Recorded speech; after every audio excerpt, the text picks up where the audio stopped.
I woke up from the operation, and I got these big boobs and the vagina and the whole thing, tubes hanging out here and there, and it's like, wow, what have I done?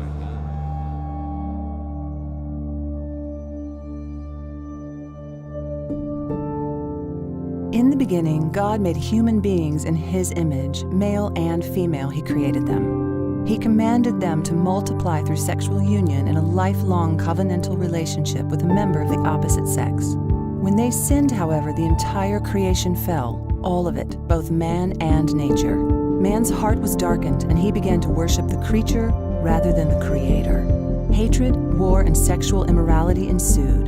The very DNA of man became corrupt. Sickness and disease spread across the earth. Lifespans shortened. Babies died in childbirth, and others were born with defects. The vast majority of mankind lost all knowledge of the Creator, so they invented mythical gods who reflected their own corruption. To explain the birth of those born with sexual malformities, gods were invented who shared similar defects. According to Roman historian Plutarch, Cybele was one of the earliest intersex deities, an ancient Phrygian god referred to as Mother of the Gods, who was worshipped with orgiastic rites in the mountains of Anatolia, and later Greece and Rome. Depictions of her can be found in artifacts dating back to the earliest civilizations in Mesopotamia, Assyria, and Babylonia. According to the myth, Cybele was born with both male and female sex organs and characteristics, and hermaphrodite according to Greek mythology. The Roman poet Ovid later wrote that Hermaphroditus, from whom the term is derived, was fashioned by the gods when they merged the son of Aphrodite and Hermes with the water nymph Salmachus. Ever since, according to myth, hermaphrodites have long been a symbol of androgyny or effeminacy and have been portrayed in Greco-Roman art as female figures with male genitals. In the myth, Cybele's beautiful young friend Attis castrates himself in order to found a priesthood for her called the Galli. Various ancient Roman sources refer to the Galli as a middle or third gender. After Christianity was made the official religion of the Roman Empire in the 4th century AD, St. Augustine wrote of seeing Galli parading through the squares and streets of Carthage with oiled hair and powdered faces, languid limbs, and feminine gait. Jewish rabbinic literature refers to two classes of intersex people. The tum-tum are persons whose sex is unknown because their genitalia are hidden. There is a state of doubt about whether they are male or female. The androgynos, on the other hand, are individuals who possess both male and female genitalia and/or characteristics. These were not to be confused with eunuchs, who were castrated pagan priests or temple prostitutes. Historically, intersex individuals have been considered the sex that seems to prevail in their behavior. Today, we define intersex persons as those whose sex characteristics, including chromosomes, gonads, sex hormones, or genitals, are abnormal. The most common intersex condition is Klinefelter's syndrome, where the sex chromosomes display in variant ways such as XXY instead of the normal XX or XY. This results in one or more abnormalities during sexual development, such as infertility. Despite claims by trans activists to the contrary, most of the ancient references to behaviors that appear to cross normal sexual identity boundaries are for what we now call intersex individuals. Intersex is a special term that is used to refer to people who have some kind of physiological disorder where their body does not correspond to what we would normally expect a biological male or a female to have. I have a condition called Klinefelter syndrome. It's a genetic condition. It's not hereditary. The intersex is a different category. It's a very, very small population, less than 1%. And these are individuals who are born with a mixture of Y, X and Y chromosomes, and sometimes the genitalia is not clearly male or female. This is a different medical problem altogether. This is not a psychological problem. There's very few people in the population that have it that are affected adversely. The term intersex is a term that applies to Klinefelter syndrome. I know that because I have a penis and a scrotum, that I'm a male. I've never thought I was a female. I've never identified. There was a period of time when I was growing up that I put on mom's makeup and I tried on women's clothes. But that wasn't because I I didn't think I was a boy. I mean, maybe back then that was it, but I just identified more with mother. But nowadays, it's like, no, I know I'm a man. I just struggle with how I fit in with other men, is part of what the deal is. So intersex, I'm growing more accustomed to it. But being intersex does not make me not male. Now, the important thing to recognize about intersex individuals is that they are a different category than what we would call transgender individuals. Transgender individuals are those who have a normal male or female body. Biologically speaking, they have a normal male or female body, but they are experiencing a psychological incongruity between the way they feel and their actual body. That is very different than an intersex person who actually has a biological ambiguity in their body. Intersex is a condition altogether different from being transgendered. What separates them is biology. Let's turn our attention to those who can truly be defined as transgendered. Technically, transgender is a non-medical umbrella term describing individuals whose gender identity or expression is at odds with the genetic sex with which they were born. This is now referred to as gender dysphoria. In modern parlance, however, transgendered individuals include transsexuals, transvestites, drag queens, and, incorrectly, intersex individuals. The term is independent of sexual orientation. Transsexual is a medical term that refers to individuals who have undergone some form of medical or surgical treatment for sex reassignment. But in modern use, the term also includes those who want treatment but are unable to get it for one reason or another. Transvestism or cross-dressing is a term that defines people who derive erotic pleasure from dressing as the opposite sex. But in modern parlance, it includes those who do so whether it causes erotic pleasure or not. Not included are those who dress as the opposite sex for political reasons, such as Joan of Arc, or for reasons related to their job, such as Queen Hatshepsut, who donned male clothing and a false beard in order to rule Egypt in 1503 BC. Drag queens or kings are people who dress as the opposite sex for the purpose of entertainment. Some are true transvestites, but others, such as Milton Berle, Jack Lemmon, Tony Curtis, Flip Wilson, Tim Curry, and others, do so simply for laughs. Some drag queens are driven by a desire to mock the opposite sex by exaggerating their sexuality, but others do it simply for the acceptance that it brings them. So when you study this population, you see that these are people with very fragile identity, very fragile, again, ego. We use the word ego, the sense of me. The term gender identity refers to a person's experience or expression of their maleness or femaleness. To put it in very simple terms, how do they feel? Do they experience themselves? Do they perceive themselves as male or female? That term has been introduced because of the phenomenon of people finding that there's an incongruity between their inner experience of being male or female and their outward biology, their biological sex. So far, they have not found like a biological or a genetic foundation or any prenatal factors that determine this kind of condition. The technical term for it is gender dysphoria. It's recognized by people really on all sides of the debate over transgenderism. Where the differences lie is in understanding what would cause that kind of condition and also how it should be treated. And indeed, if it should be treated. But usually for those who recognize that this does cause distress for the person involved, there's a question of, well, how is this distress to be resolved?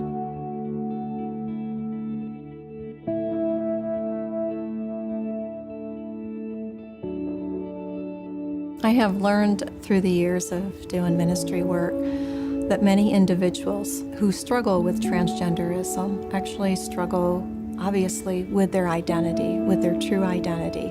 Many times this is caused by their false perception of who they are, rejection, whether that rejection has been caused by somebody else, perhaps a parent, a father, when it comes to a male that struggles with this, or their own perception of that relationship with their father. When it all started for me, I was about 4 years old. And my grandmother was, for whatever reason, enjoyed cross-dressing me. And by the time I was 5, she had made me a purple chiffon full-length dress. And she just would get excited about me being a little girl. She liked me better as a little girl. She really reinforced that female appearance of mine, and I became so accustomed to cross-dressing and being appreciated and fawned over because she kept telling me how good I looked. I never got that when I was a boy from her.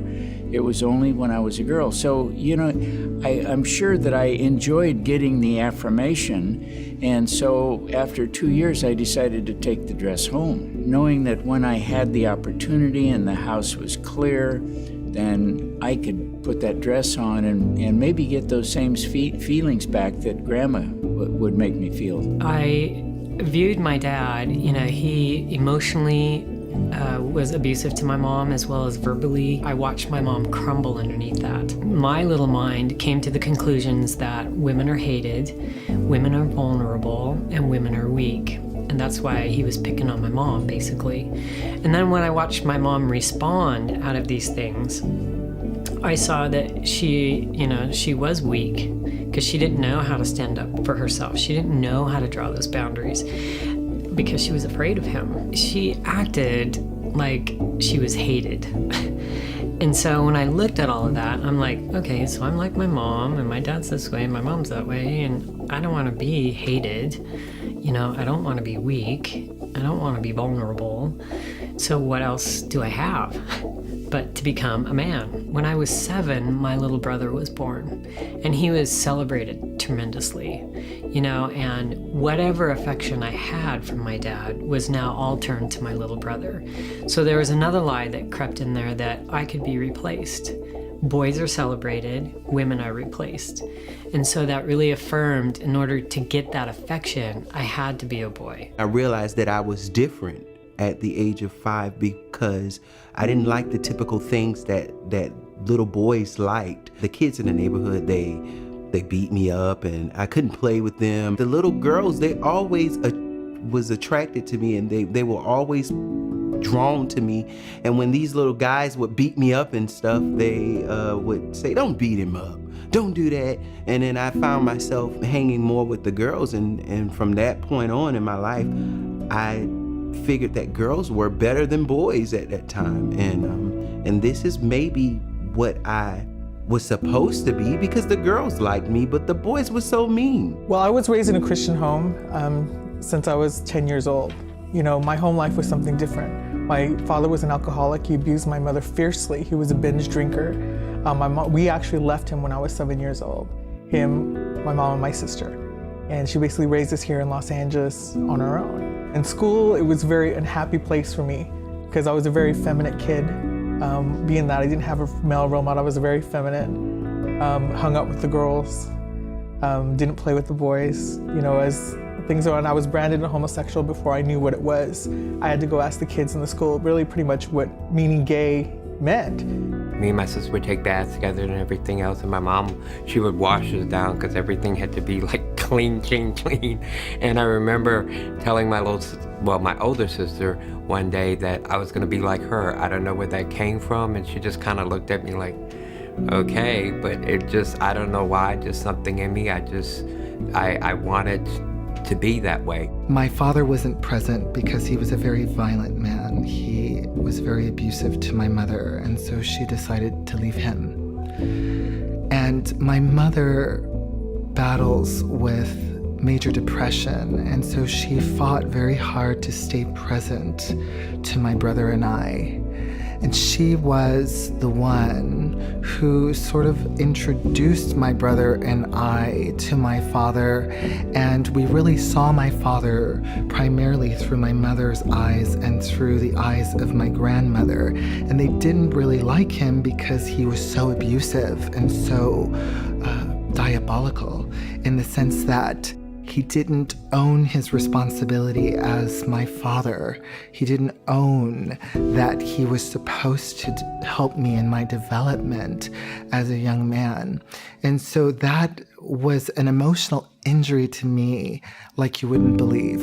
I didn't act like a typical guy or a male kid. I acted more like the female kid. So I started associating myself with the female persuasion.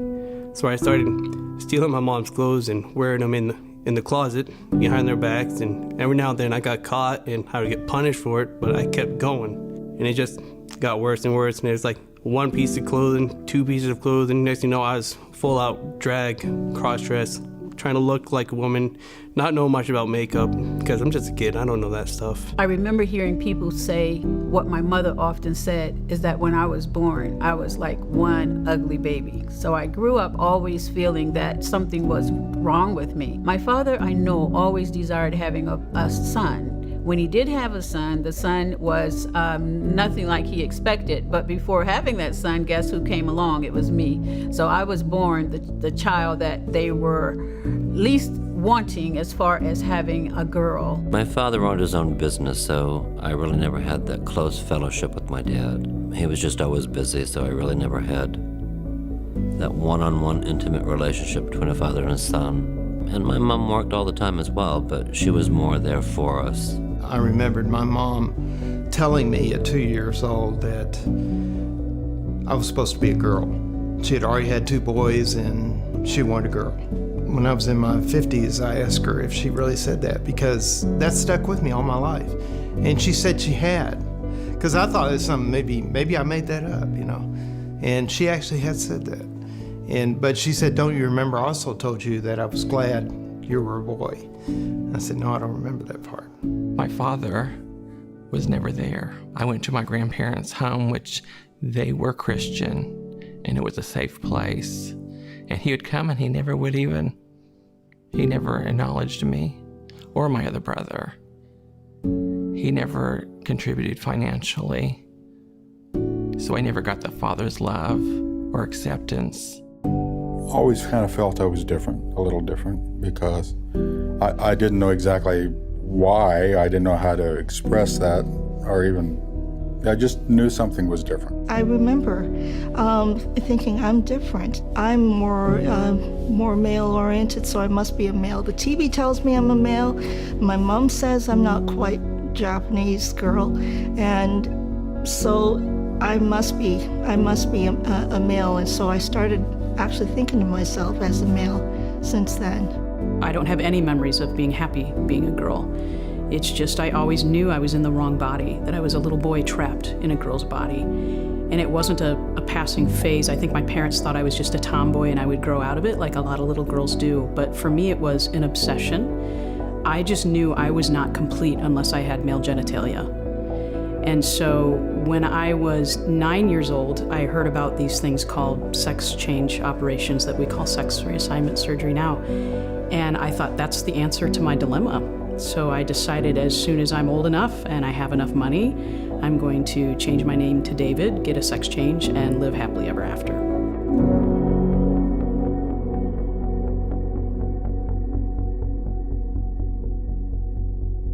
I took the dress home so I could at least feel the feelings myself that I would get when I put them on. Even though I didn't have Grandma speaking to me, I could hear her voice, I think, speaking to me. So it was very powerful. We were having dinner one night, and Mom says, so what's with the dress that you have in the drawer? And boy, I started breaking out in a sweat. And I said, well, Grandma made it for me. And so then this big explanation about what had happened. And then my dad, you could almost see him begin to glow like a Roman candle, because he was a part-time police officer, an industrial goods salesman, not exactly a wimpy guy. He was a judo expert and all that stuff. So he was, to say the least, not too excited about what he just heard. From that point on, I wasn't allowed to go to Grandma's. And Grandma felt she was very angry with me because I outed the lie, right? Or not the lie, but I outed what was supposed to be a secret. And then I felt responsible for everything going wrong between my parents, my grandmother, and me. So now you see the dynamic. This is where I felt things were not going right. When I was 11, I have an older half-brother, and he began to molest me. And even though I felt that it was wrong, you know, I had that lie in there, women are weak and women are vulnerable. I grew up in this really unhealthy atmosphere. You know, all those things that, yeah, it would be better to be a boy. People are recognizing that I'm already cute as a boy, so I might as well be that.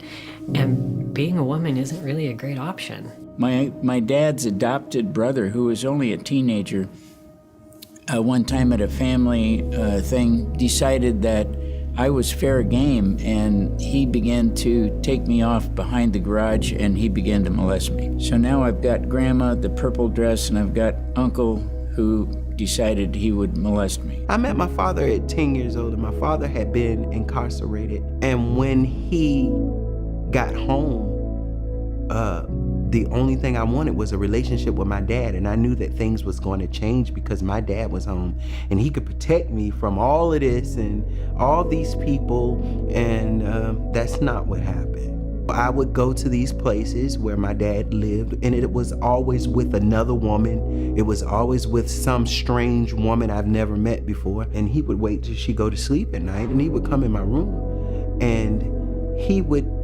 have full-on sex with me. And he would say things to me that made me feel like I was a woman. As we grew up and girls started developing, I started wearing makeup too. I soon found out that I got a lot of attention doing that. You know, being that guys wouldn't hang out with me, I soon found out too if I smoked pot and drank too, that's when they would want to hang out with me. So I got into that when I was 13 years old. By the time I graduated high school, when I was 16 years old, I was actually had long hair. I was in full makeup. I really thought that God had made this horrible mistake that I should have been born a woman. So I was going about my way of correcting that. He decided to talk to me about it. Do you feel strange about what happened last night? And I said, yes, sir, I do. And he said, well, you shouldn't, because that's the way a father loves a son. That is something that you haven't experienced because I've been away from you for so long. And this is the way that it should be. And it's okay. It's going to be weird at first, but I guarantee you, it'll become normal. And it did. It became normal. There was a lot of abuse. Like I said, my mother was mentally ill. I went to Catholic schools, and at that time was being sexually molested by an older cousin. I'd been gang raped in the Boy Scouts. So I saw that something with the femininity, they were making fun of me and stuff, but once again, I thought if I act that way, then I could get what I needed with affirmation and stuff. So I gave myself into that. I always thought that if I shared about being sexually abused, that I would be blamed, that I would be in trouble. When the abuse happened, it just happened. The boundary lines were crossed and nothing was said. And as I grew older, identifying more with the feminine, having only girlfriends and not male friends, I began to develop as though I were a girl, and I began to see boys as though they were the opposite gender, different than me. By the time I got to the point where I was fully dressing, I was probably about 10, 11 years old, and my older brother, he caught me fully dressed, and I got in trouble the next morning. But it got worse at 10. Because that's when my uncle introduced pornography while we were playing video games in his room. So it became a little more sexual than just cross-dressing. It became a sexual gratification by dressing up as a woman. When I was going to Shaw Junior High School, and two of my classmates even, they were like, hey, we walking to school together. Oh, I forgot my book. Come go in my house with me. The next thing I know, they had literally pretty much tied me up, taken my clothes off, and attempted to rape me. This is like around 13. When I was 9, my father had his own business, and one of his employees had stayed the night. And during that evening, I had slept in the living room. Well, to my surprise, I woke up with a naked man over me. and just proceeded to, say to me if I say anything, I would be hurt. When I was 9 years old, a neighborhood kid came over to spend the night with my middle brother, and we shared a room together. And he showed my brothers things that a child should not be subject to. He obviously learned them from an adult. So that made an impact on me because I became a participant in that as well. At that point, I began cross-dressing. I would question myself all the time because I found myself being attracted to boys. And I would try to suppress that and try to get into a relationship, with a young girl in my teens. But at the same time, I was having same-sex attractions. And I think a lot of that stemmed from that molestation because it happened repetitively, not just that one time. I was molested on my mom's boyfriend from probably the age of 5 to 12. When you're scared to tell because he said he would kill you or take you to Mexico, then you're not communicating with your mom. My first experience was I happened to be in the bathroom, and that's where my mom kept a dirty clothes hamper, and she had laid her clothes on top of the hamper. And I don't even know why, but I decided to try them on. And when I did, I just felt right. I don't know how to explain it really. It just, as I looked at myself, I just knew this was right. When I was 10 years old, I was exposed to pornography through some childhood friends, and that awakened all sorts of sexual things in me. And I found myself drawn to the male in those images, and I wanted to be the man that bonded sexually with a woman. And that was the beginning of sexual addictions that would plague my life for the next 20 plus years. There was an incident when I was about 12. I had been cross-dressing in the bathroom. And my mom, before she passed away, came to the door, and the door was locked, and she wanted in. And of course I was in her clothes. So I was scrambling to get out of her clothes. So when I opened the door, there I was naked and with lipstick all over my face. And I remember my mom doing the worst thing I could possibly imagine, and that was she called my dad in. And when my dad came and saw me there, I know this is what he thought. He thought that he could get me to not ever do that again by shaming me. And he shamed me pretty good. But what he didn't realize is that wrapped everything in a thick blanket of shame. And it was just like pouring gasoline on a fire. When I was 10 years old, I was raped. And what that did to me was gave me no sense of boundaries. And even at the age of 10, I realized that a lot of things happened to me because I'm a girl. If I was a boy, I'd be more accepted, and that's the message that I kept getting. I was collecting for the newspaper back when I was 13 at this guy's house, and he says, would you like a beer? I'm 13 years old, of course I want a beer. So I had a couple beers, and then he says, would you want to see some girly movies, And I said, yeah, and I lit up, and I was like, oh, sure, And so I'm laying in the bed and watching the movies, and he's laying beside me, and then he's starting to, put his hand on me, and the whole thing got started. The session went on, and I got up and left. This went on for, about maybe 6-7 weeks, maybe a couple months. And one time after that, he says, well, now it's your turn to take care of me. And I said, I don't think so. And I took off like a jackrabbit, and I never went back. Some individuals have been molested. Some individuals as well have found that because of an experience that they've had in life, a certain trauma, that they seek out a different identity to actually leave their true identity behind more times than not. And sometimes they've actually seen their parents become hurt by other individuals, and by the pain and how they take that in, that has wanted them to escape through an imagination of a sort. Other times there's obviously other mental underlying issues. You've got obsessive compulsive, personality disorder, separation anxiety, There's just so many reasons for this, but the point is the underlying issues exist. And if we aren't able as ministries, as ministers and churches to understand what the person is really dealing with and hurt, and all we're allowing with sex reassignment surgery and cosmetic surgery is for them to take on a different identity on the outside, but everything's still inside. They're still hurting, and it's not going to fix the wounds of the heart and the soul.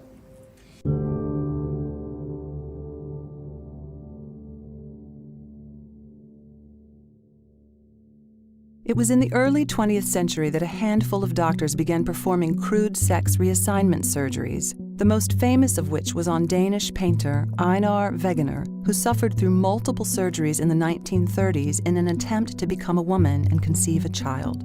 His story was retold in the 2015 film The Danish Girl, starring Eddie Redmayne. Wegener died as a result of his fifth surgery.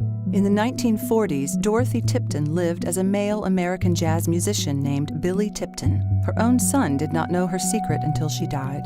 In the 1950s, after his discharge from the Army, George Jorgensen underwent sex reassignment surgery and began calling himself Christine Jorgensen. A now classic headline declared, "Ex-GI becomes blonde bombshell." In 1965, psychologist John Money persuaded Johns Hopkins Hospital to begin performing sex reassignment surgeries. But after a 1979 study found that those who had had such surgeries were not more adjusted to society than their peers, the psychiatrist-in-chief at Hopkins Hospital, Dr. Paul McHugh, shut the program down. Head researcher John Meyer declared, "Surgery is not proper treatment for a psychiatric disorder. These patients have severe psychological problems that don't go away following surgery," a finding reinforced in a major 2011 study out of Sweden. According to Dr. McHugh, sex change is biologically impossible. Transgenderism is a mental disorder that merits treatment. People who undergo sex reassignment surgery do not change from men to women or vice versa. Rather, they become feminized men or masculinized women. Transgender feelings do not correspond with physical reality in a way similar to an anorexic who looks in the mirror and thinks that they are overweight. 70 to 80% of children who express transgender feelings will, over time, spontaneously lose those feelings. People who promote sexual reassignment surgery are collaborating with and promoting a mental disorder. Dr. McHugh also admonished those he called misguided doctors who administer puberty-delaying hormones to very young children, even though the drugs stunt the children's growth and risk causing sterility. Such actions, says McHugh, come close to child abuse.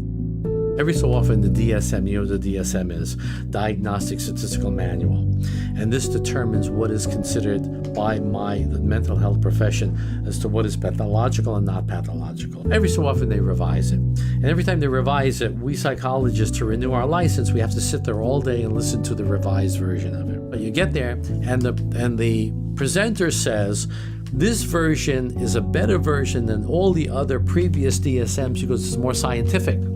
We have scientific evidence. That's how he opens it, okay? We're sitting there for like 6 hours listening to all the diagnosis, and they flash us a picture of Chastity Bono smiling. And they said, the original committee decided that transgenderism is a pathology. It's a distortion. But the committee got so many angry letters, so many angry protested letters, more than any other diagnosis, that the committee changed its mind and they normalized it. You could see it's not a scientific organization. Psychology, psychiatry is no longer a scientific organization. It's losing its credibility. So the DSMs are becoming opinion pieces. This person had called and he had been visiting a therapist for just a year. Within 3 months of visiting the therapist, she had talked him into having his name changed legally. Within 8 months, he was receiving pressure from the therapist to have the sex reassignment surgery, or she was not going to see him any longer. What he also discovered during this visit is that she herself was a transgender person. So we have transgender therapists that are already going into the appointments with an agenda And it is almost like, how fast can we get this person to take on this other identity, have their name changed, have sex reassignment surgery, and live in this identity? I actually began to have all these thoughts about who am I? You know, am I really a girl? Am I a boy? During this time, I thought, well, this is something that must be so new to God, he didn't even understand it. With that, felt like I was on my own, that I needed to fix this myself. I was still going to church, and I met a girl one night. We began to date, and within 2 years, we got married. When I was 16, I got a car, and I had met a girl. She became my girlfriend, and I would go out and pick her up, and we'd go out on dates, and I was totally lying to my parents where I was going. Eventually, that caught up with me because her parents started putting things together, and they didn't seem right. And she called my parents, and then my parents confronted me. That was when I told them I wanted to be a man, and my dad pretty much told me, we will not talk about this again. You are not going to do that. And I said to my mom, Mom, you know what? I really do want to be a boy. And my mom said, that's gross. If you looked at one side of my life, it would look absolutely perfect. White picket fence, 2 cars in the garage, everything's good, I'm making good money, the kids are healthy, everything's good. I didn't drink around the house, I wasn't a slosh drunk at home. I did all that stuff when I was away, and I'd get that relief out of the way and then come home and be a different person. So I had this total 2 worlds that I lived in, actually 3 when you think about it, because I had the family life, I had the purple dress life, and then I had a great career that I was developing and becoming very successful at. Even though the girl knew about me, she still viewed me as her boyfriend. So we kind of went off and on there for a little while. And then when I became 19, I got out of the house. I started doing my research to find out who would help me. I went to a doctor, and he's like, yeah, I can start you on hormones. So I moved out of the house, and I began the hormones, and I thought I was free. I was like, yeah, I'm finally here. I have arrived. I am free. This is my life.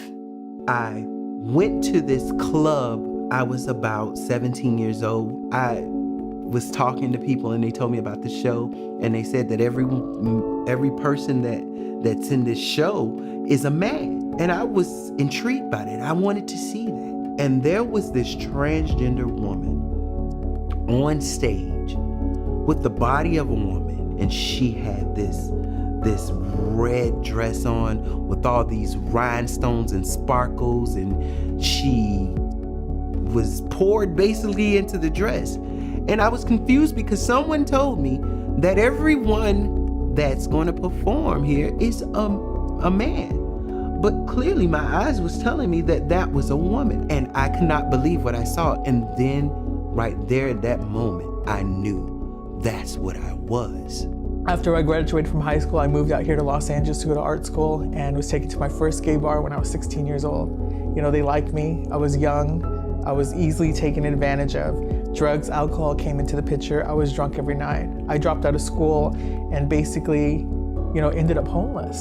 The thing about males that attracted me is because I always felt like the other, and I thought that then if you're the other, then you should actually be attracted to men, and thinking in my mind that one day I will be this, and then I could get not only the protection, but the completeness of what a man does for a woman. I went directly to the dressing room to see this lady up close and in person and ask her, was she a lady?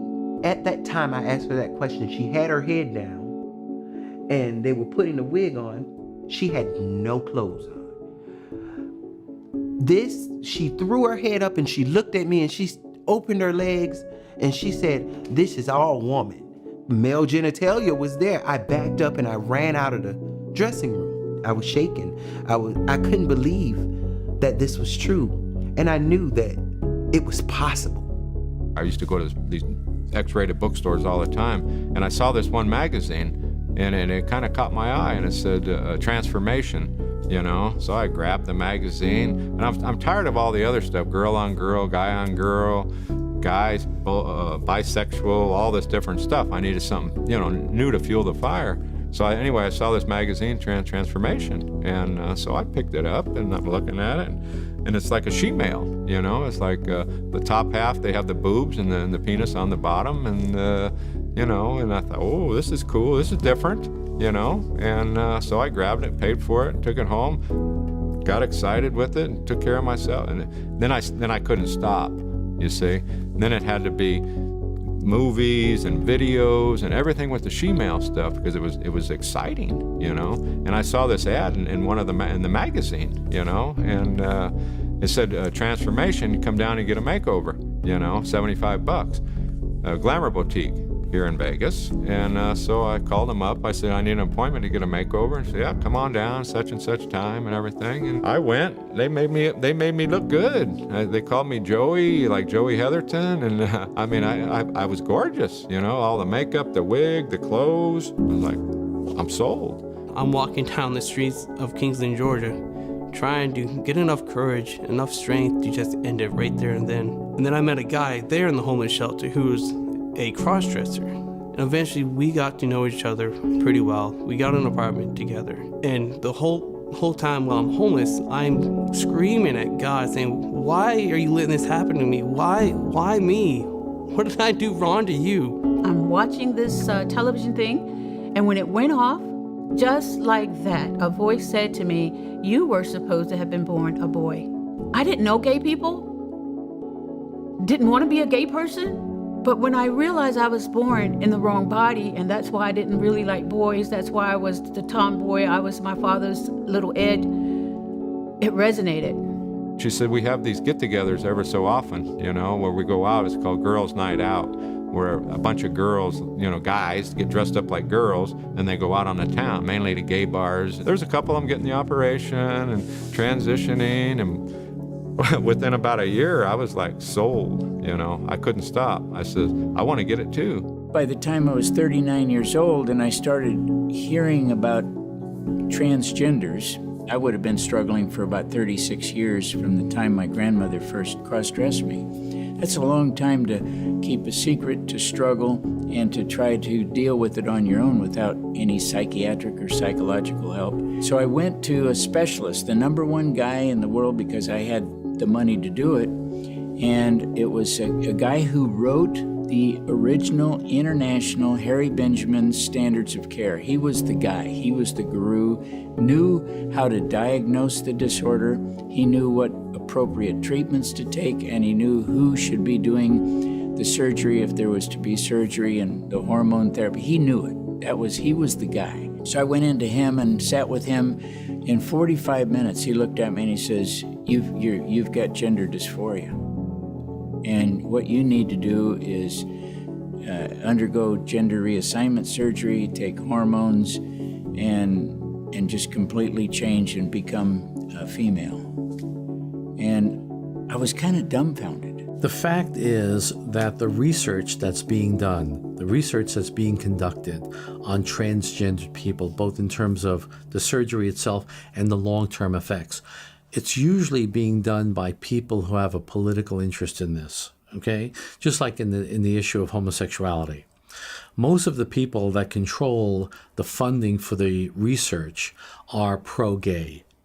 The American Psychological Association took the position of normalizing homosexuality, and any publication that is put out by the APA or any journal that is influenced by the APA is going to be pro-gay research. It's going to justify its position. So most people are having to read the distortions that are being put out by these political activist organizations that pose as objective scientists.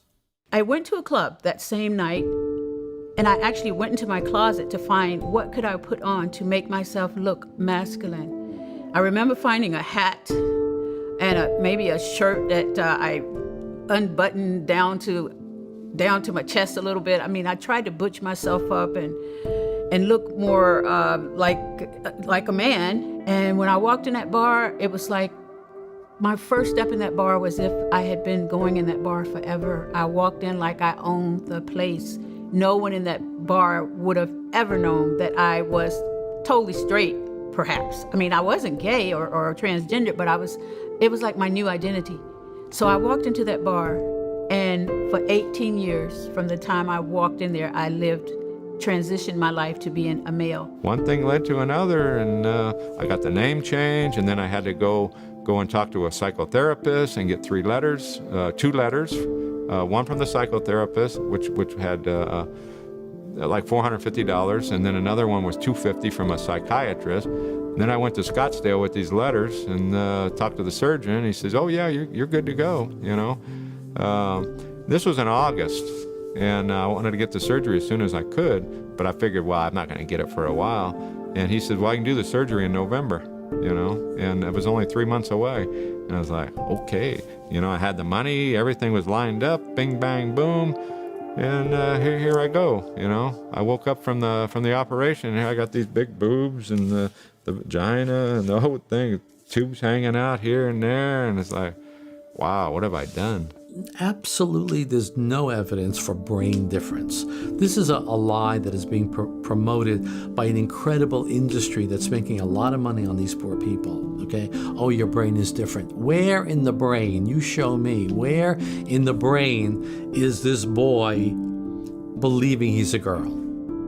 The second week I went back and I told him about my childhood. I gave him some of the information about what had happened in my childhood more in depth, about the abuse by the uncle, and he says, "Oh, and by the way," he says, "I have your letter of approval here.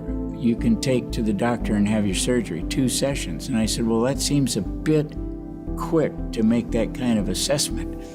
So while he was prepared for me, he said, "No, you're a candidate, perfect candidate for this. I've been doing this for years. I know what I'm talking about." And I said, "Okay, that's fine. Keep the letter. Let me think on it." And I waited 2 years.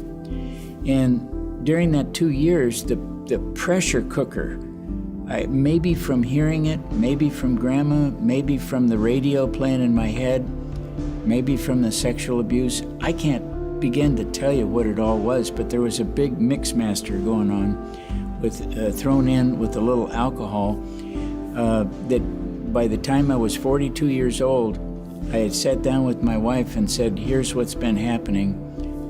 We need to divorce, and I need to change genders." I had met some transsexual friends. I actually thought they were women at first, but I was told that they were really men. And I don't know why, I just took a liking to them, started hanging around them.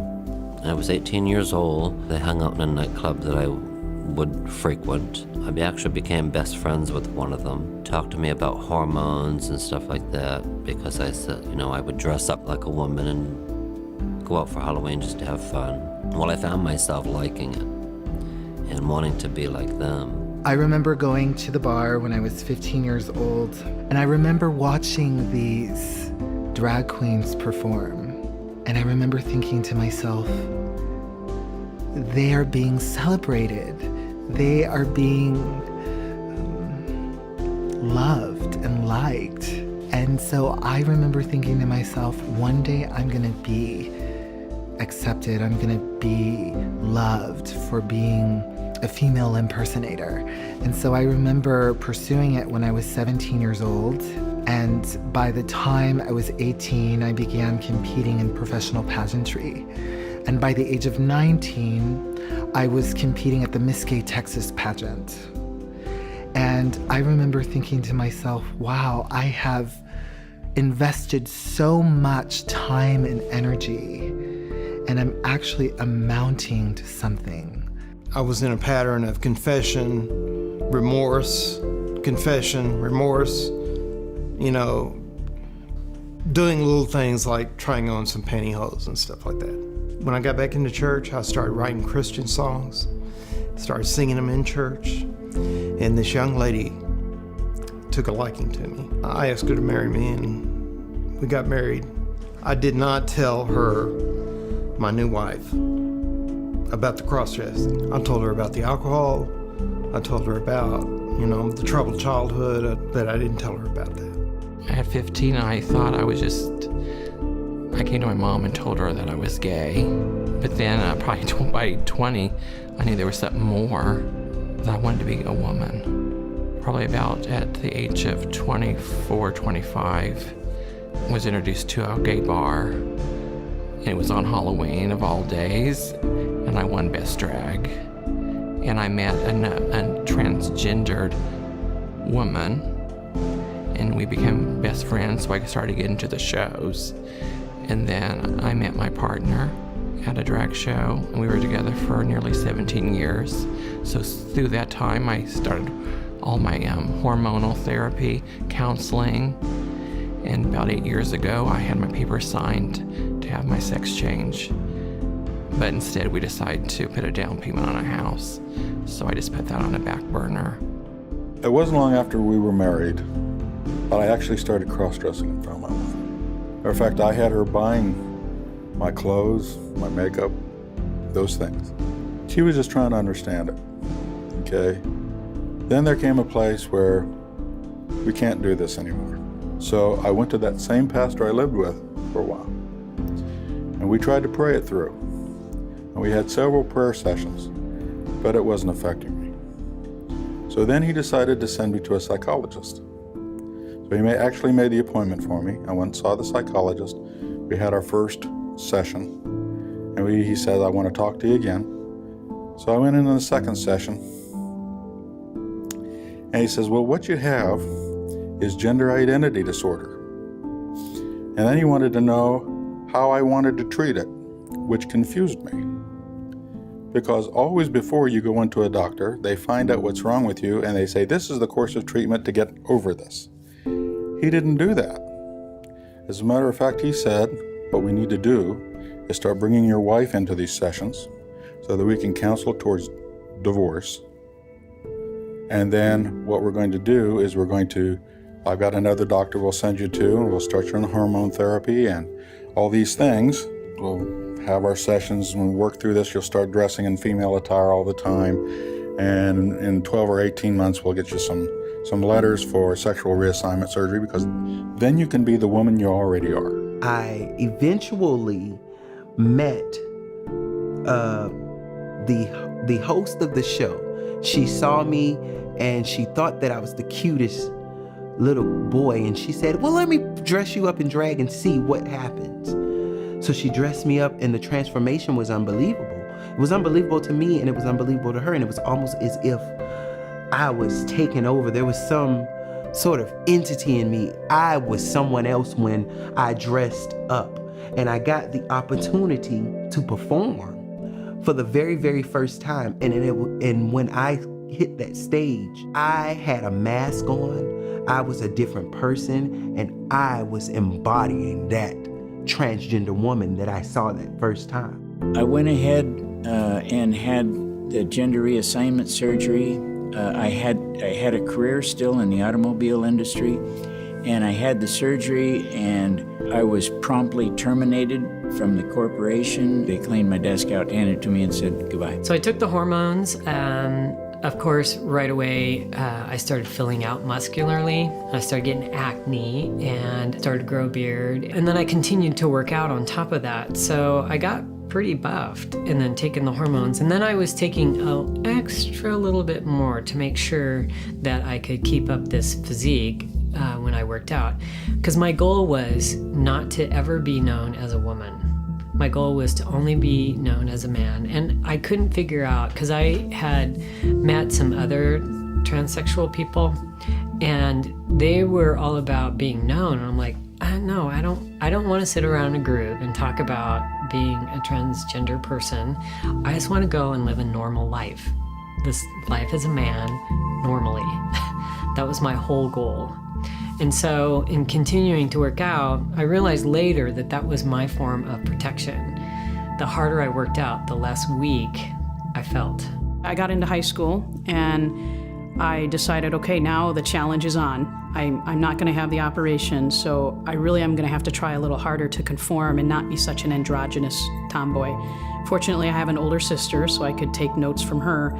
And I decided maybe I should grow my hair out a little bit and try on some of my sister's clothes. Nothing too lacy or pink or anything like that, but something that could pass as a girl and I could still feel comfortable in. And then I decided maybe I should try dating boys, because perhaps there's something in me that never got awakened, and I just don't knock it till you try it kind of thing. So I asked a boy out my junior year to a turnabout dance and borrowed one of my sister's dresses. So I have this picture of me standing very awkwardly in this dress that wasn't even mine, and nothing really happened that night as far as sparks flying or any attraction with this guy. In fact, the more I tried to date boys and even experiment sexually with them, I discovered it didn't awaken anything in me. All it did was make me more intensely jealous. I wanted to be the boy.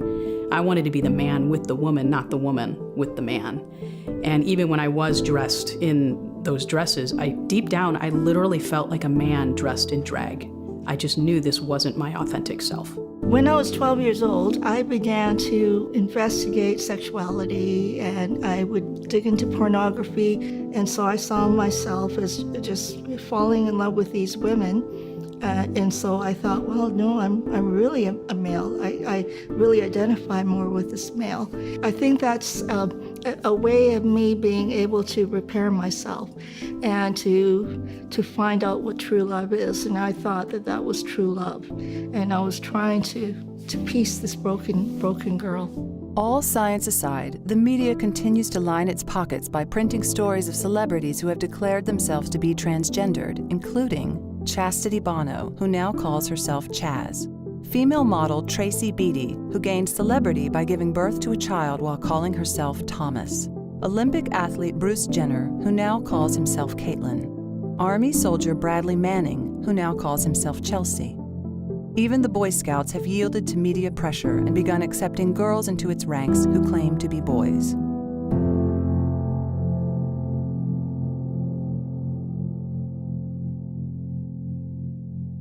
The counselor generally will be looking for events, trauma that child has experienced. For instance, some children that are being raised by grandparents where there has not been a strong relationship between that child and the natural parent, trying to uncover, possible molestation. Where did the precedement happen? Were they being bullied by boys and more accepted by the girls, trying to help them adjust and to realize why they struggle like they do, why they feel inadequate in their God-given gender.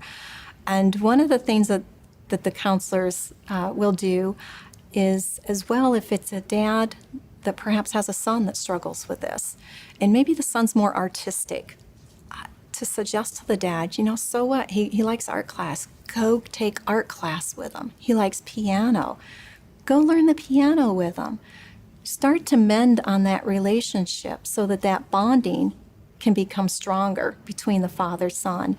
If it is a girl that struggles with this, usually when girls struggle with it, it's where they've perceived the mother as a weak model. I don't want to be weak like mom, or I've seen mom become abused and I don't want to be like that. I want to gain control sort of mind thinking. And so the girl needs to readdress the relationship, feeling safe with women and seeing that women can be strong and it's okay and we can be weak, but to accept herself as a woman and to mend on where that brokenness is, on that false perception of what being a woman is that makes her run from her femininity. Since the biblical view is that there are only two sexes, male and female, and biological sex is the primary indicator of ontological sex, any treatment for gender dysphoria should proceed on the assumption that a person's biological sex, rather than their gender identity, defines whether they are truly male or female. What that means in practice is that any treatments for gender dysphoria should be aiming to bring a person's psychology in line with their physiology, rather than the reverse. So I had 5 or 6 sessions with her, and at the end of those sessions that I had every week, she opened up her book, and I'm sitting there as Laura, and she said, well, you have a dissociative disorder. And I said, really? I said, what does that exactly mean? She said, well, and based on what you've told me, the cross-dressing and then the sexual abuse caused you to dissociate. She said it's not full-blown multiple personalities, but it's a dissociation. You did not want to be who you were because that person who was the little boy was getting sexually abused, was getting cross-dressed, and was getting physically abused. Those things alone, she said, built within you basically another personality. But you're unlike multiple personalities where you don't know the person. You're fully aware of this one. You just weren't happy with being a boy because he got abused too much and had too many bad things happen. So you became someone who didn't have bad things happening. And she said, furthermore, she said, because you've gone through gender reassignment surgery, she said, I think it's going to be almost impossible for you to recover. And I just wept, because, you know, when I went to see the Dr. Walker, he didn't look at me and look for a disorder. I told him about my childhood, but it didn't trigger anything in his mind that maybe there was some disorder. He just looked at it as being transgender or gender dysphoria. It was a Sunday afternoon. My spiritual dad came up to me and he said, hey, do you got a moment? Can I talk to you about something? And I thought, you know what? I know this feeling of, can I talk to you about something? And I thought, I think I'm going to be confronted. We went back into this prayer room and the pastor looked at me and he said, we're hearing some rumors about you. And I just want to know, who are you? Who are you really? Same question, 11 years earlier. And I'm like, oh, wow.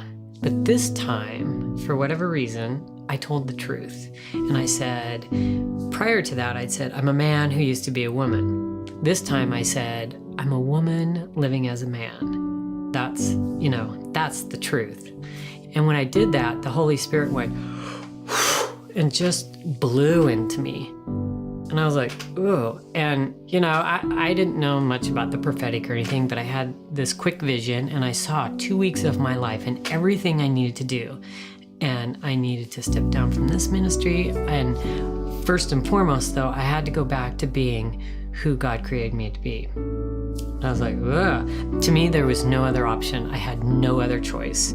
I was working on my fourth step, and anybody that knows anything about AA, the fourth step is the one where you sort of put everything that you felt like was garbage into this can and you start peeling them out. And I went to a clinical psychologist who was a Christian and began to go through these things one Saturday afternoon. And we went through them one by one, carefully, and praying for them and working over them.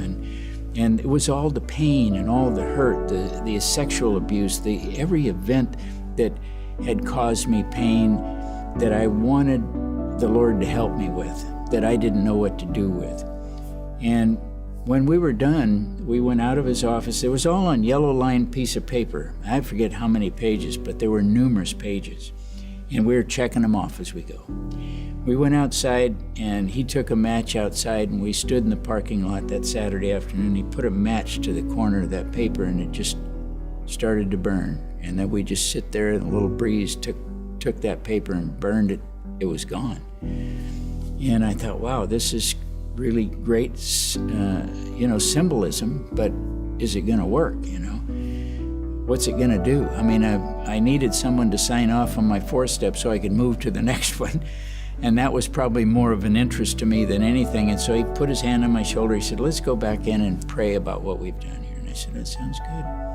So we went in and we sat down across from each other and we began to pray. And it seemed like it was the longest prayer I was ever in. And it may not have been, but during that prayer, all of a sudden, I didn't open my eyes, but I could see the Lord Jesus Christ in white. And his feet were up in the air and he was down in this position with his arms reaching out to me. And I looked in that vision that I had, I looked over and here was a little baby. And the little baby was me as a boy. And he reached down and picked up the boy and cradled him in his arms. And then said, you will be safe with me forever. And from that moment on, my life was redeemed and restored, and I began living as Walt. And I have been for over 20 years. From that point, there was probably maybe a 4-year period where the Lord continued to just woo me, bringing healing. I was just so hungry for him. And I can remember I started reading my Bible every day. I can remember being so happy about my Bible, I would carry it into work, and I'd have it on my desk. And people were like, man, what's wrong with you? You're carrying this Bible thing. And I'm like, yeah, I love it. I got on the phone with my mom and I told my mom, I said, Mom, I don't know what's going on here. I don't know what's happening to me. But I'm scared, and I don't feel like I'm supposed to be a woman. I messed up. I really did. And the moment that I said that, somehow it dropped into my spirit for me to call my aunt. And my aunt, she's a minister, she's a pastor. I hadn't spoken to my aunt in over 10 years. I didn't know her number. Didn't think to ask my mom for the number. But I looked at my phone and it was there. So I know what he was doing. And at that moment, I called her and I told her what I had seen and what I had been going through. And she said to me, God is calling you, and you have to make a decision. You have to do it today. God is calling you. There is something going on, and he has spared you all this time. He's protected you all this time. Now it's time for you to dim that spotlight, and it's time for you to walk towards the Father and ask him for yourself. I can't do it for you. And I'm sitting in the car, and I'm like, should I do this? Like, if I do this, when am I going to go? I mean, what am I going to do? I have this whole lifestyle. I have breast. I have all these things. I have clients. I have clientele. I have men waiting on me. I need to pay my bills. What am I going to do if I do this? And those thoughts got louder and louder and louder and louder, and I could hear that voice getting smaller and smaller. God's voice just telling me to come to him. Just come to him. Trust him. Just trust me. I'll handle it. I kept hearing that. And at that moment, as I was trying to confess with my mouth, confess my sins and give my life to God, because I had already decided that I was going to do it. Immediately as I was confessing, my phone was ringing. People was calling me that hadn't called me in years. The lights went out. Everything that could distract me from doing this. The powers of evil was working in that moment to stop me from giving my life to Christ. And I wasn't falling for it. 8 hours went by. It was not something that happened in 15 minutes. 8 hours went by. I threw up. I literally regurgitated. And when I regurgitated after I said it, I looked at myself in the mirror. I was shocked. I was shocked. I was seeing myself through different eyes.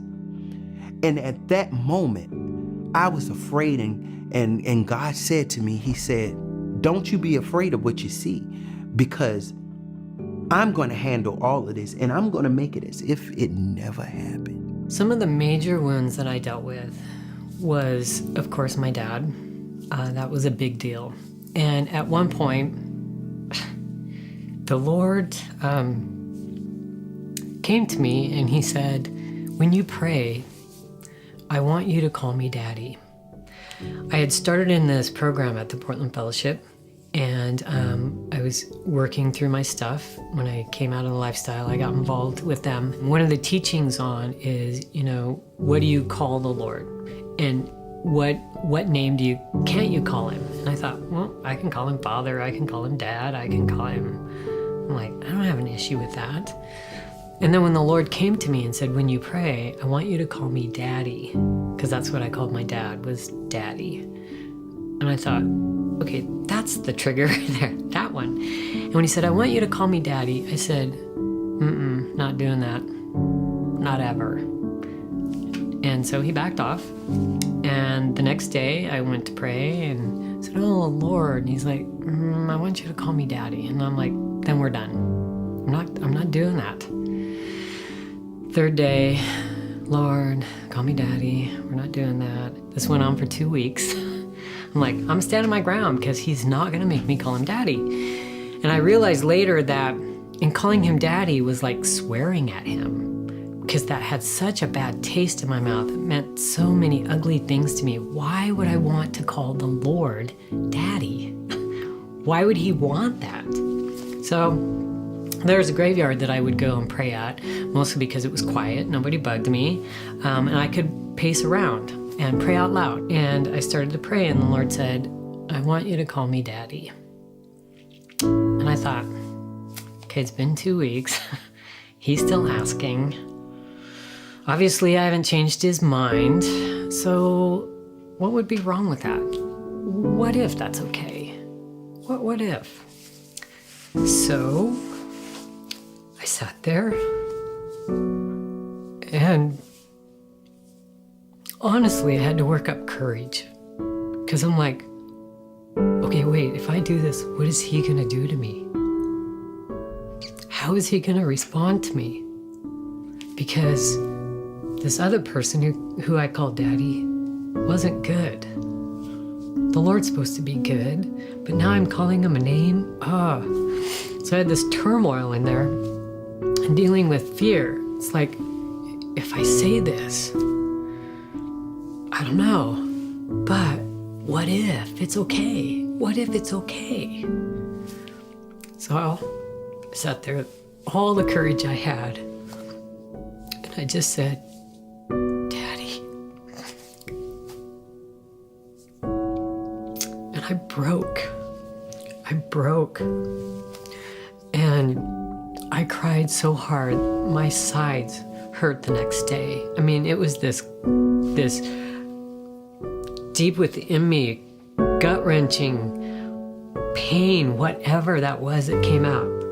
And I can remember in the midst of that, pounding my fists into that grass as hard as I could, yelling, I hate you, I hate you, I hate you, with everything that I had.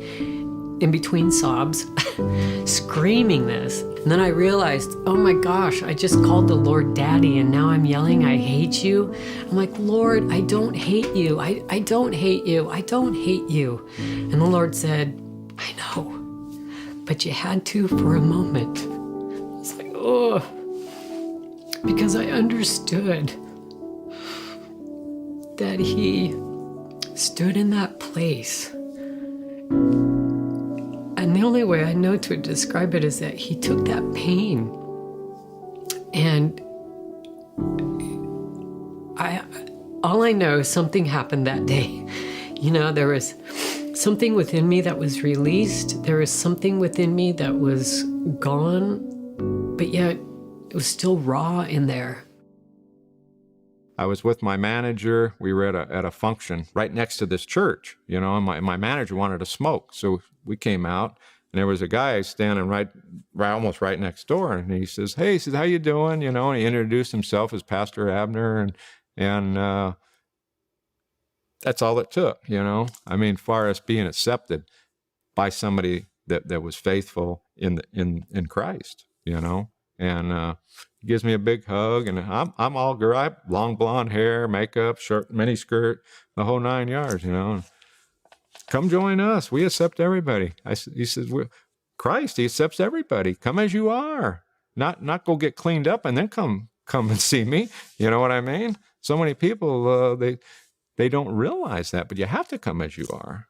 I remember going to church as I was seeking the Lord and really wanting answers.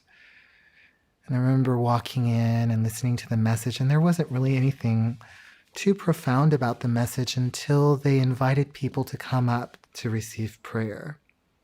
Now, I didn't really think that I needed to surrender my life to the Lord or that I needed to repent. Of course I did, because I wasn't saved. So I went up and I received prayer, and they prayed for me. And I remember this man praying for me, and he came up to me and he said, the Lord loves you, He loves you and he cares for you. You are his son. And he just kept saying it over and over and over. And I just broke down in tears. I just broke down and I thought, wow, the Father loves me. He loves me. And he plunged into the depths of darkness to snatch me out like a brand plucked from the fire. This is what he was doing for me. And I experienced his love in such a profound way. I sensed the Holy Spirit so strongly, as though the Lord was standing right in front of me. And it was as though he had entered me. And it was a wind that I was experiencing. It wasn't just a feeling. It was I had been resuscitated and brought back to life. I kept praying and crying out to God, what is going on? What is going on? And one morning, I will always remember, the Lord woke me up just before I was getting ready to, go back in that false identity. I had met someone, I was going to get married, I was proposed to. The Holy Spirit just awoke in me, and the power of God was so intense, and he just said, it's done. It was like I was living in a fog or a fantasy, and when I awoken, I knew I was Joseph. And I knew that no matter what I added then or took away, I was still Joseph, and it was about him. I didn't have to get my identity or my security or my desire from other people. I didn't have to get the acceptance of the church. I knew that Papa, that's when he became Papa to me.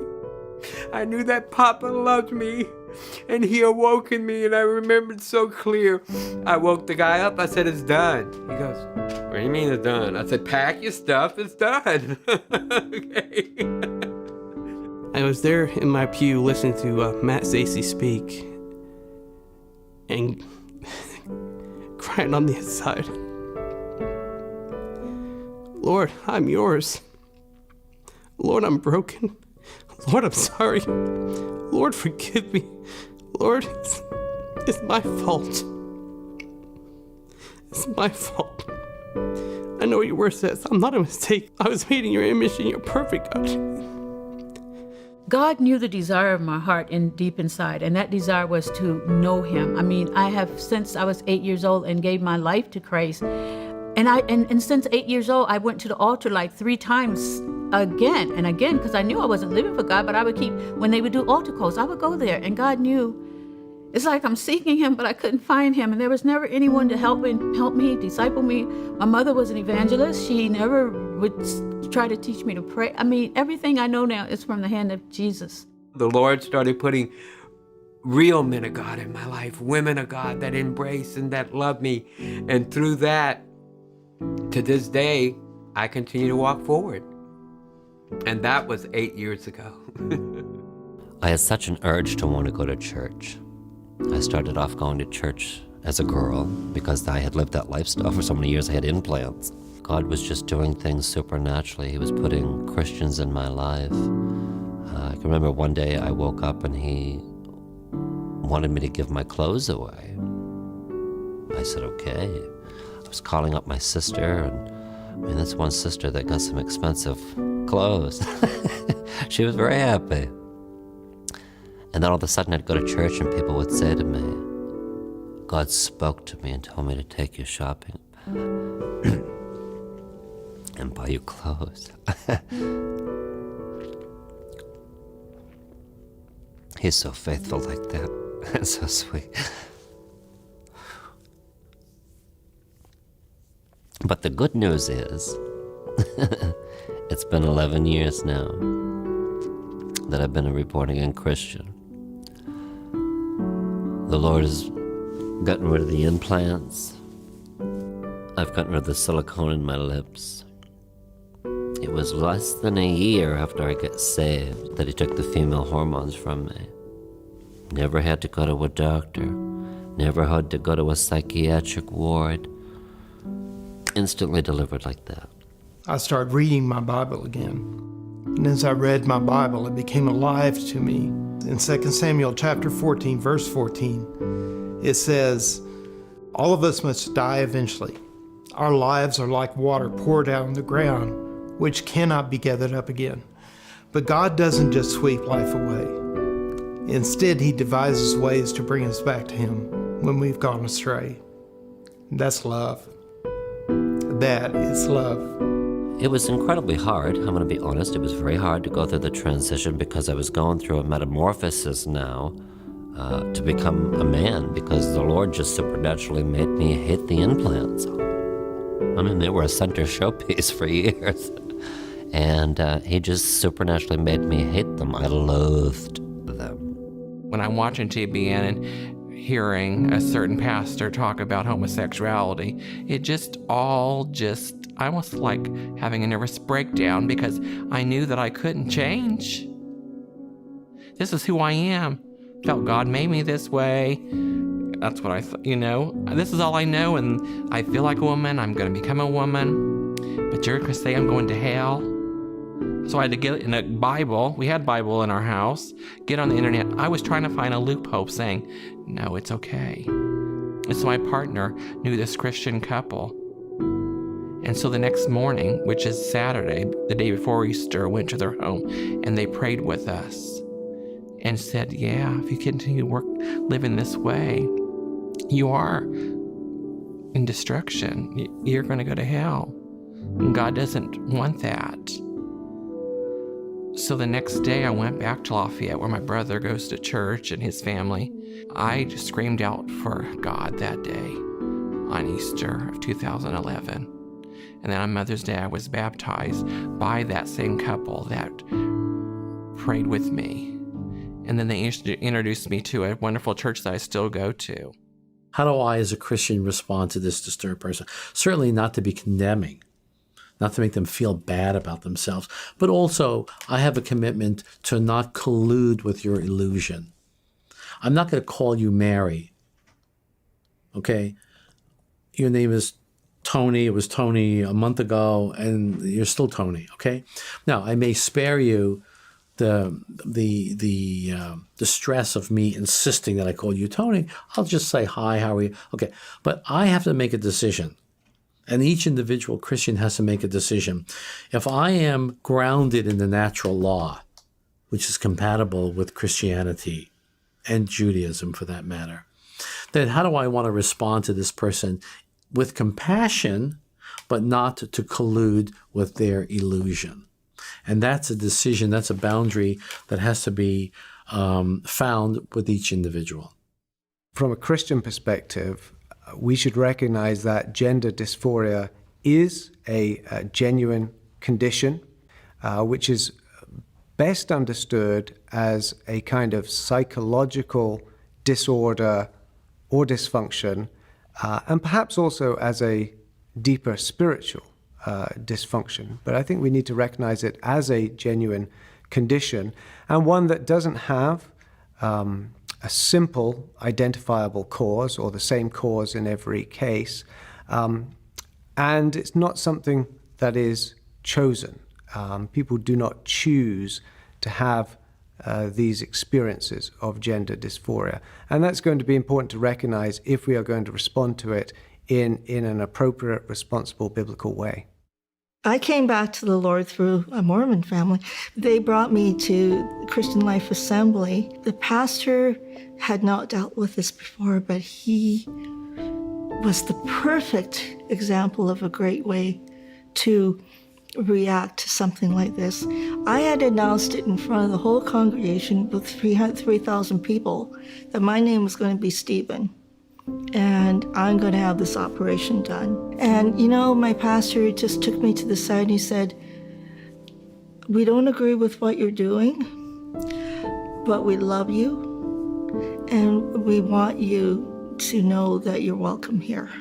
We sat down and he just let me bare my heart as to why I'm feeling that way, and as to what is making me feel that I'm supposed to be a male. And I was very adamant, I'm supposed to be a male. He just began to say, Susan, there's reasons why you're feeling the way that you do. But you know, you're not a failure. And that just broke my heart.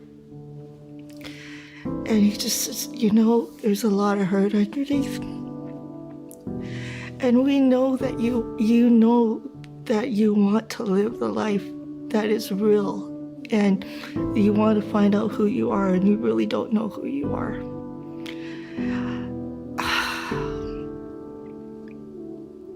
And that's the first time I ever think I really liked myself. There's something in there that has rooted a lie in you that is saying that this is not right. That you were born in the wrong body, you're wired totally wrong, there's something wrong with your hormones, there's something wrong with you.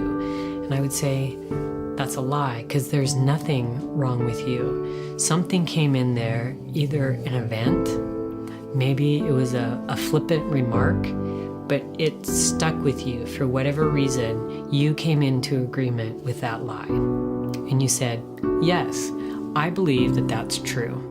And from there, that little tiny seed began to take root and began to grow this tree and these branches. And then it began to produce fruit. And from that, this little tiny seed, you know, it's usually roots of rejection, abandonment, abuse, whether that's emotional, physical, sexual. There's something in there, something traumatic that happened. I've heard people say, but my parents loved me. We were raised in a great Christian home. Okay, but from 0 to 5, there's that, you know, the formative years, and there was something in there that happened that was either traumatic, maybe there is something that you don't remember, but there's something in there that told you that lie, that came into an agreement with something within you, whether it be rejection. Most of the time it's the root of rejection. I dealt with deep self-hatred. For some reason, I hated myself. Was that just because I was a woman? I think it was also because I didn't think I was good. I wasn't good enough. I wasn't pretty enough. I was, you know, I didn't have any value. So there's something in there where that lie attaches to, and you believe it and you come into agreement with it, and then from there you begin to bear this fruit. You know, you begin to manifest, I'm going to live as a guy. I'm supposed to be this way. A lot of the women that I've talked with and transgender people that I've talked with that have come out of that, or, you know, are still even in it, there's 99% of them, there's some kind of abuse there. I would say 80% of the time it's sexual abuse. But there's always some kind of emotional abuse there, some kind of trauma that's happened. I heard somebody talk about how to get free from habitual repetitive sin. If you're in an addictive cycle, the only way to get free is to take what's in the dark and to expose it in God's light. And I don't remember anything else they said at that conference except James 5:16, confess your sins one to another and pray for each other so that you may be healed. And it's like the Holy Spirit pierced my spirit with that scripture, and I just knew I will never be free from these desires unless I get what's in the dark in the light, and that I need to tell my campus pastor what's going on. And we had an hour-long breakfast of painstaking small talk where I could not bring myself to say it. And at the end, he said, was there something in particular you wanted to meet about? I said, yes, but I'm having a very difficult time telling you. And finally, I garnered up the strength, and inwardly I braced because I was fearful of his reaction. But I told him all my deepest, darkest secrets. And he looked at me straight in the eyes and he said, Linda, I want to thank you for trusting me with that information. I know that took a lot of courage for you to share that with me. And I want you to know that doesn't change our opinion of you. We love you, and we're going to get you the help that you need. And I walked away from that conversation. I was stunned. I said, Holy Spirit, what was that? That was not the reaction I was expecting. You know what the Lord said? I just sensed his still small voice speak to my heart and say, Linda, that's how I feel about you. I love you, and I want to get you the help that you need. And so that was the first step in what was to be an 11-year journey of transformation. I didn't know it would be 11 years, or I would have never signed up. But I'm also grateful for my campus pastor who demonstrated compassion without compromise. He was extremely understanding, but he didn't compromise on the truth of God's word. I'm so grateful he did not say, well, that's okay. You just embrace, if you really feel like you're a man on the inside, there's sex reassignment surgery today, and we'll help you get the hormones and get the surgery started, and we'll be a support network for you. You know, it would have been most unloving for him to reinforce my brokenness and rob me of the redemptive power of the cross. That truth started to really settle in. That's what really started really breaking the chains. Because I was at the core of what was really causing my problem here. I was saying to God, I know the way you made me, but I'm not going to accept that. I'm going to remake myself in the image I have in my mind.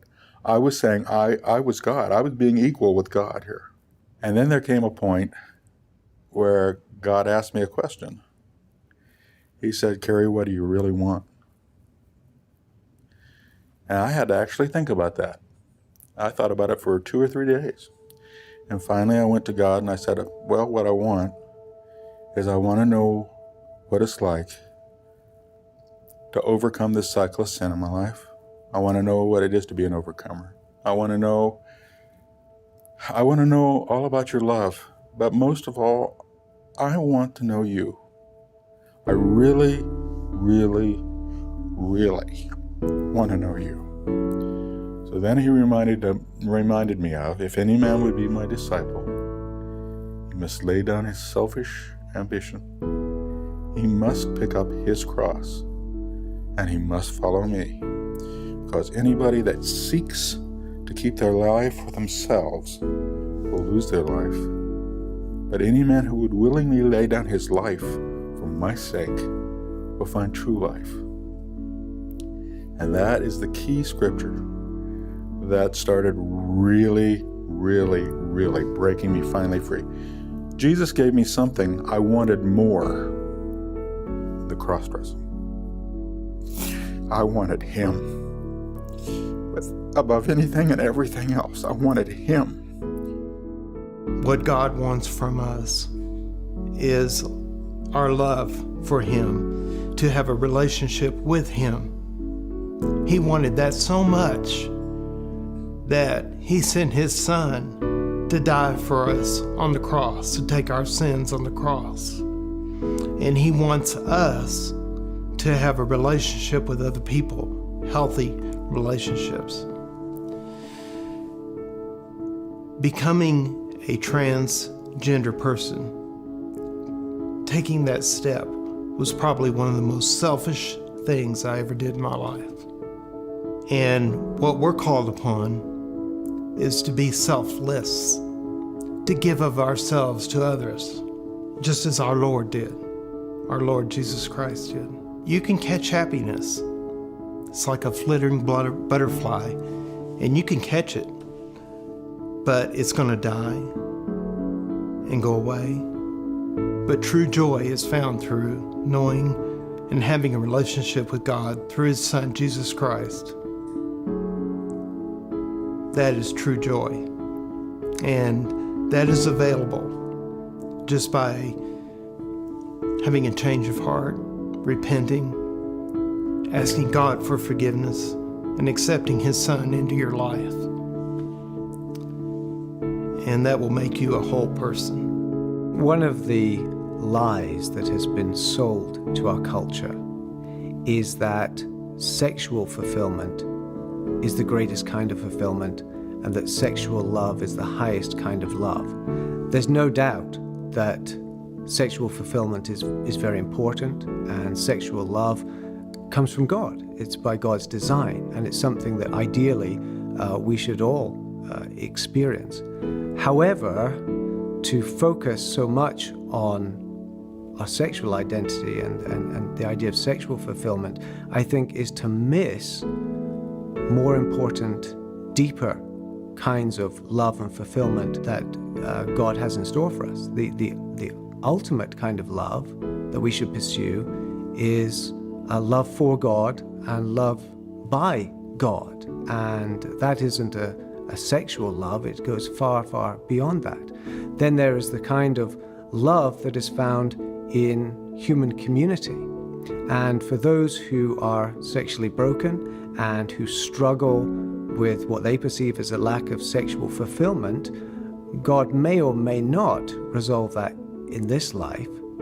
But what he does promise, I believe, is that if such a person joins together with fellow believers, they will experience a deeper and ultimately more satisfying kind of love, the love that is shared between people who have a common salvation, people who love one another because they recognize that they have first been loved by God and by Christ. Now that isn't a substitute for sexual love, but it is a greater kind of love that I think will put that desire for sexual love in its proper perspective. Likewise, there are different kinds of intimacy. We speak about sexual intimacy, and it's right that we do. It's a very important thing. It's something that God has designed for a man and a woman who are joined together in marriage. But again, there are other kinds of intimacy. There's the intimacy between a parent and a child. There's the intimacy that there is between biological siblings. There's the intimacy that there is between close friends. There's the intimacy that one finds among fellow believers in the context of the local church. But the greatest kind of intimacy, the intimacy that if you know it, if you know that kind of intimacy, it puts all other relationships into the shadows, is the intimacy that you can have with God by knowing not just that there is a God, but that you are brought into an eternal relationship with God, and that you can experience the reality of God day by day through faith in Jesus Christ. In your thinking of being born in the wrong body, if you're really struggling, it's pressing into the Lord and asking him for the truth. What is the truth? How do you see me? Lord, who can I talk to? Who is it that I can talk to? And he will be faithful to that. He will bring people that can, people who have gone before me. I've read testimonies and I went, wow, if you can do that for them, you can do this for me. And the other part is being willing to look at that. Because honestly, it's a whole lot of pain. There's stuff that I don't know if I'd walk through it again, but yet I would walk through it again because of the freedom that I now have. Yeah, there's a lot of crappy stuff you're going to have to look at. There's a lot of crappy stuff that's going to bring up even more stuff that you're going to have to look at. But the only way out is to go back through it and have the truth revealed and what really happened in those situations. Because once we embrace that lie, we now have this filtering system and everything is filtered through that lie. So even the truth can be all distorted when it comes through and you're like, that's not the truth, because this here is what I have right now, that's the truth, so that can't be the truth. So even when it comes in, we reject it because of the seed that we have in our heart already of the lie, and because of the filtering system that we have, that we now view everything through this lens. And it needs to be cleaned out. And doing that is having people come with you, giving you the truth. And I think it's important to have, they say it takes a village. It takes a village. I had a village of people. However, they each brought an important component to me, when I needed it, of this truth, because they're not in my place. They don't know what I'm going through. Therefore, they can speak the truth because I can't see that. There's places that we can't see that the people on the outside can. And if you're willing to be open with them and willing to, even if you don't agree with them, just willing to think about it and ask that question, what if that's true? And there are going to be well-meaning people out there that really want to help you in your healing process. They really think they're doing you a really great thing. However, it's up to you to ask the Lord, who are these safe people? Who are the people that are safe? Because there will be those that, you know, for me, they brought me makeup and lotions and things that would help me be feminine. It's not about being feminine, it's about being holy. It's about finding freedom in Christ and looking to Him to define that. It took probably about 6 years before I could actually dress feminine, because in my heart, I didn't know that that was okay to embrace that. So the outside reflects the inner healing that has gone on, because you can't embrace what you're rejecting. You know, so people tried to put me in dresses and I'm like, no, that's not happening, because I'm not there yet. And it's okay to take it at your pace. You know, the Lord's gonna walk you through this. If you're obedient to those convictions that He brings, though you look at it and you go, this is a big mountain. Lord, I don't think I can climb it. He's not asking you to climb it in a day. He's just asking you to take one step. And as you take that one step, He's faithful to take that step with you. And it's knowing that He's not calling you out to a place. He's not going to call you out to take you back to Egypt. He's just not like that. I haven't found Him to be like that ever. I've only walked forward with Him. Is there still things that He's revealing about my femininity? Yeah, He is. I'm not done by any means, but I am free. There's things that no longer hold me bound that I didn't think I would ever be free from, but I am. People who suffer from gender dysphoria, and it is a real condition, and we have to recognize that people really do suffer from this experience of this incongruity between the way that they feel about gender and their actual biological sex. People who are in that condition will say, well, why did God make me this way? Or if this is wrong, then how is God going to address this? How can it be fixed? What hope do I have in this world? And we need to recognize several things. We need to recognize first that we are all broken individuals at some level. We all experience brokenness at multiple levels, and that will include the sexual level as well. And that brokenness is not part of the original creation order. It's a consequence of the fall. It's a consequence of human sin. And so it's not accurate to say, well, God made me this way, therefore it needs to be affirmed, or therefore it's right for me to live this out in practice. We need to recognize that we are a combination of what is good, what God originally created, but also what has become corrupted by sin. But there is hope, and that hope for the transgender person is the same as it is for any other human being. That hope is that sin and its consequences have been decisively overcome by Jesus Christ. We may not experience the fullness of that salvation in this life. We continue to live as broken people, and there can be a measure of healing, there can be a measure of resolution, there can be a measure of comfort in this life, and many, many people can testify to that, whatever form of sexual brokenness they have suffered from in the past. There can be a measure of healing. They have experienced the power of Christ in this life.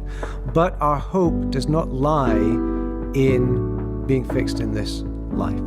None of us will be perfectly mended from sin and its consequences in this life. And so we look ultimately to the future, to the restoration of all things, to the resurrection of the body, to our glorification as creatures, fallen creatures, who are restored in the image of God, specifically in the image of Christ, by our union with Him through faith. The scriptures tell us, "For the eyes of the Lord range throughout the earth to strengthen those whose hearts are fully committed to Him." For I know the plans I have for you, declares the Lord, plans to prosper you and not to harm you, plans to give you hope and a future.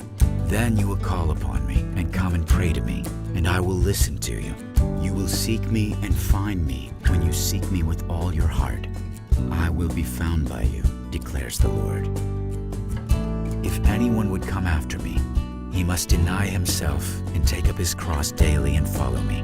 For whoever wants to save his life will lose it, but whoever loses his life for my sake will save it. What good is it for a man to gain the whole world and yet lose his very soul? Everyone has at least one major cross in this fallen world, whether it be the child born without limbs, the one who develops intense homosexual desires, or the person who struggles with gender dysphoria. The answer is the same. Say with the psalmist, I lift up my eyes to the hills. Where does my help come from? My help comes from the Lord, the maker of heaven and earth. He will watch over your coming and going, both now and forevermore.